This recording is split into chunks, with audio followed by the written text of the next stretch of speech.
Geeks, tudo em cima! O último capítulo de One Piece colocou ainda mais camadas para Gunko no mangá. Uma personagem que apareceu sendo apresentada do nada como um dos Cavaleiros de Deus, né? No meio desse embate aqui de Elbaf, nós então temos a apresentação da Gunko como uma personagem até mesmo interessante. E o seu maior medo é Nika. O seu grande medo é Nika, o que pode representar ali algum certo tipo de mistério sobre a personagem. Mas o que será que esse medo de Nika da Gunko quer dizer? Será que Gunko supostamente pertencia ao exército revolucionário? E o que isso tem a ver com o medo dela sobre Nika? Isso é o que vamos discutir depois da vinheta.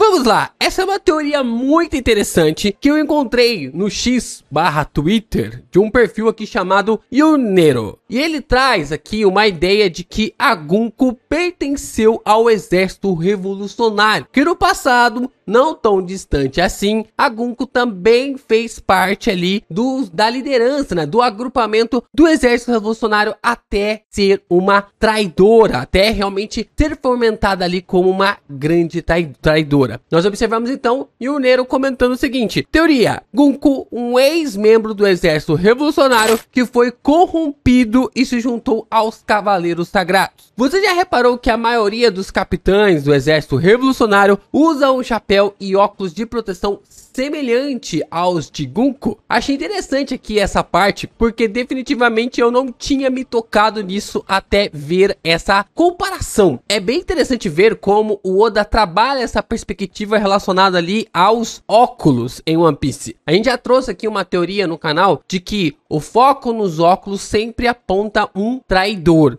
Toda vez tem uma capa, toda vez tem um detalhe, toda vez tem uma visão que o Oda coloca, sempre aponta para um traidor. E mais uma vez nós temos um foco na trama por si só. Se eu não me engano, tem uma capa em que o Vegapunk aparece junto com os Gorosei. E na época eu já tinha falado, gente, tem um traidor entre os Vegapunks.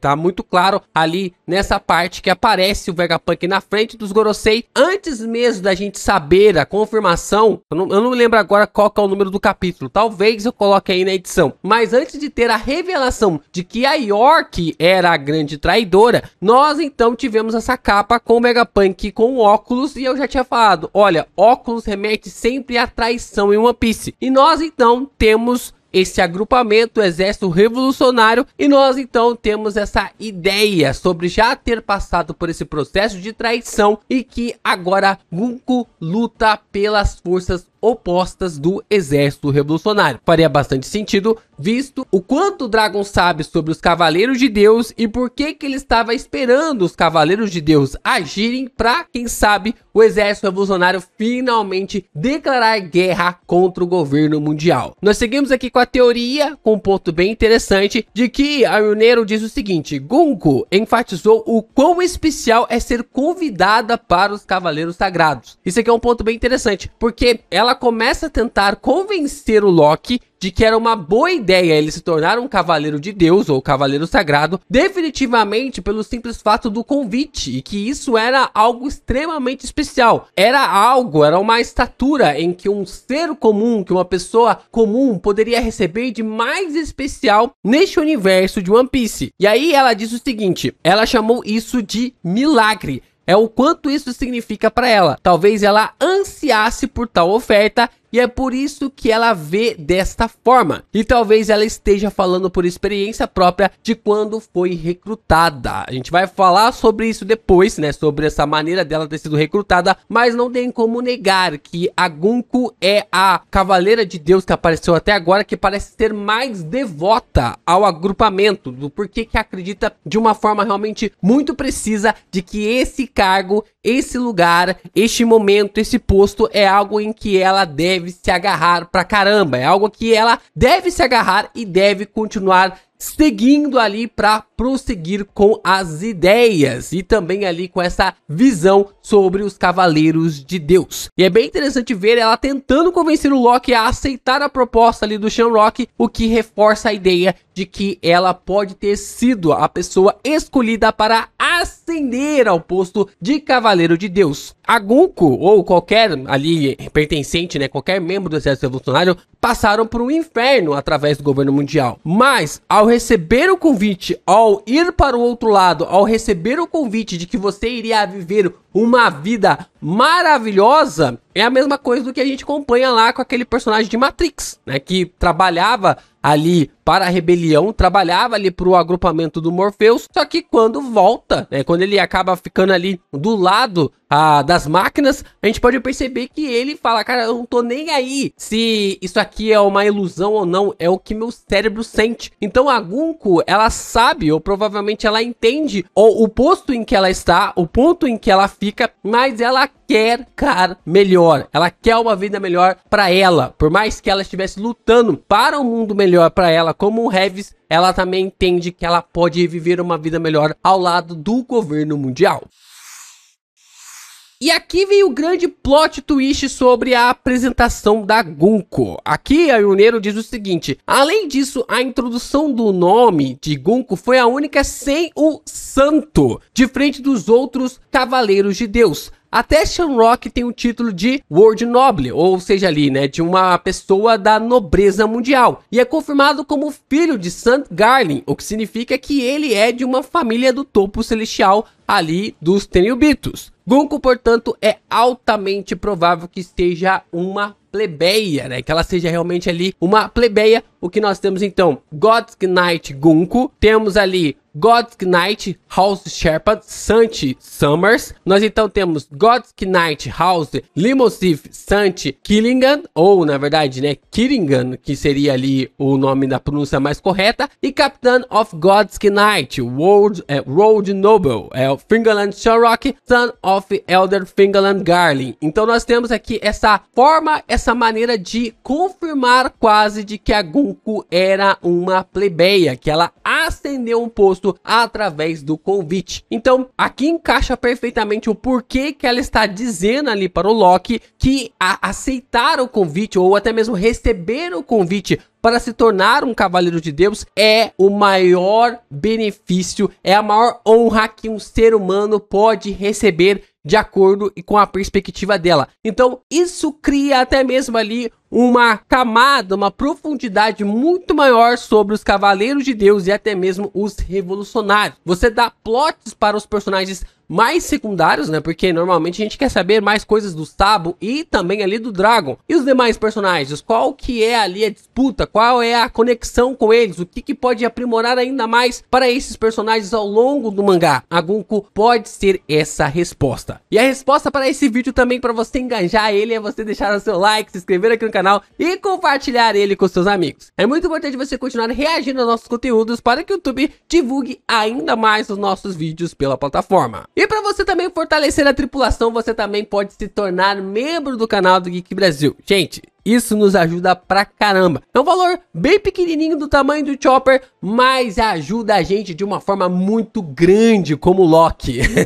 A gente podia falar Wars antigamente, mas agora é o Loki que é essa proporção gigantesca, absurda em One Piece. Um valor tão pequenininho como o Chopper pode ajudar a gente de forma gigantesca como o gigante de Elbaf. E isso faz com que o Geek Brasil traga mais conteúdos de obras às vezes que não tem tanta visualizações assim, como Kindle, ou até mesmo ali obras como Sakamoto, Kagorabashi ou Gachakuta. Você se tornando membro através ali do valorzinho do tamanho do Chopper, a gente consegue trazer mais conteúdos diretamente para vocês. Então ajuda aí, clica aqui embaixo pra gente trazer mais conteúdos ainda para o canal do Geek Brasil.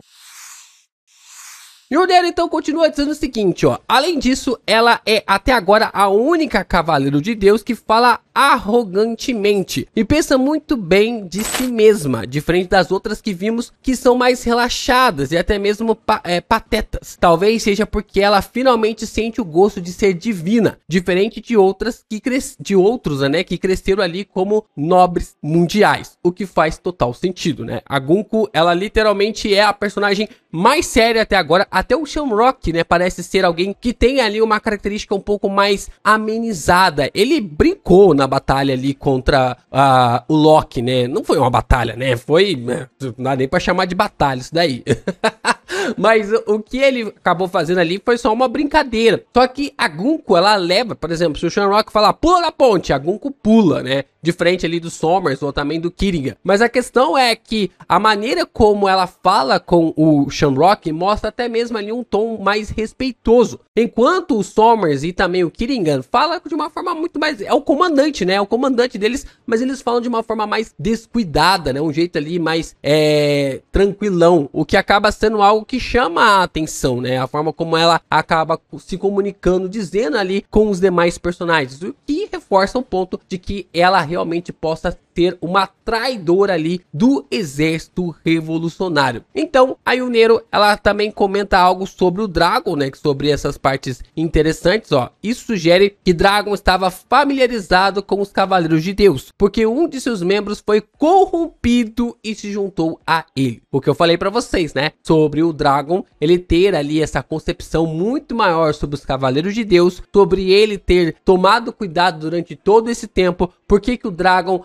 eu acredito que tudo isso vai ser explicado através aqui dos Cavaleiros de Deus, do porquê que o Dragon não se mexeu até agora. Por que que ele não foi atrás da Jeanne? Por que que ele não foi atrás ali do Ivankov? Por que que ele não foi atrás de vários membros do exército revolucionário que foram presos, que foram torturados, mas mesmo assim o Dragon não se mexeu? Eu não acredito que seja apenas porque, ele é o líder da rebelião e blá blá blá blá blá blá. Não, eu acredito que o Dragon, ele tinha um propósito, ele tinha uma ideia, e é o motivo ideal ali para que o personagem não se movesse até agora. E agora que ele tá percebendo que os Cavaleiros de Deus podem se mexer, é neste momento que o Dragon vai realmente ali agir. Por ter perdido o membro ali do exército revolucionário para os Cavaleiros de Deus, que é a Gunko, ele pode realmente saber muito mais ali sobre esse agrupamento e por que que ele acabou sofrendo essa traição ali de sua antiga companheira. Um ponto interessante é que todo agrupamento que a gente viu em One Piece, eu acho que só o bando do Roger, né? Só o bando do Roger, que até agora a gente não sabe muita coisa, mas todos os bandos que a gente pôde observar sofreram alguma traição, né? Teve ali alguma traição ou teve um trabalhar sobre traições.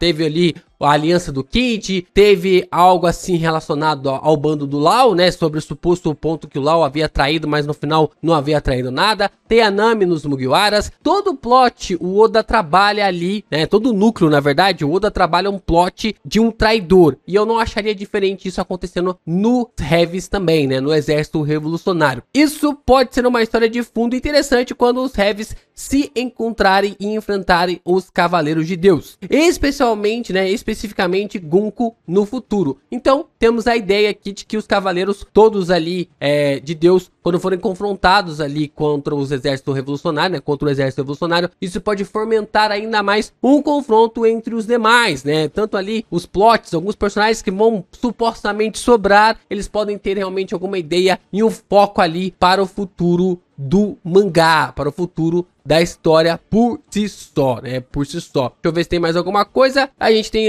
Gunko no futuro. Isso é tudo de mim. Eu acredito que possa realmente rolar essa ideia, essa construção sobre o exército revolucionário, sobre o Dragon. Tudo que os personagens realmente estão construindo ao longo dos últimos capítulos pode realmente fortalecer, visto as ideias que a Gunko tem ainda sobre Nika, né? Sobre a Gunko ainda ter sobre Nika. Eu acho bem interessante o fato de que a personagem se colocou como alguém que tem medo de Nika. Então, isso até fortalece a ideia de que a Gunko tem medo de Nika, porque Nika é aquele que pode destruir a hierarquia atual de One Piece. Então, ela, como Cavaleiro de Deus, ela vive no bom e do melhor. Provavelmente em alguma época da vida dela, ela já comeu o pão que o diabo amassou e ela não quer perder isso. Ela não quer ter o fim disso. E ela sabe que se Nika ascender, se Nika libertar geral, toda a hierarquia, toda a estrutura atual do mundo de One Piece vai pro zaralho e ela vai deixar de ser alguém que tem essa autonomia, que tem esse poder, que tem essa relevância ao ponto de viver uma vida excelente ali na perspectiva ali dos Tenryubitos, né? Isso é um ponto que faz ela talvez sentir medo de Nika e que se Nika aparecer, isso é uma forma que ela vai perder essa vida e ter que voltar a ter uma vida comum, Eu acho essa ideia da Gunko ter medo de Nika, dela ser parte dos Heavies, eu acho um plot muito, mas muito interessante. E Oda vai construindo camadas, vai construindo realmente estruturas novas na trama para fortalecer e guiar os nossos personagens para essa, quem sabe, reta final finalmente de One Piece. Depois de Elbaf, seguimos ali para a guerra final? Não sabemos, vai que o Oda inventa mais um arco por aí. Mas por enquanto, Gunko tem grande chance de ser a traidora do exército revolucionário. Ou grande traidora ali dos Cavaleiros de Deus. Eu acho muito difícil essa ideia. Eu gosto mais ali da trama de que a Gunko é, ou na verdade era, uma grande traidora dentro do exército revolucionário.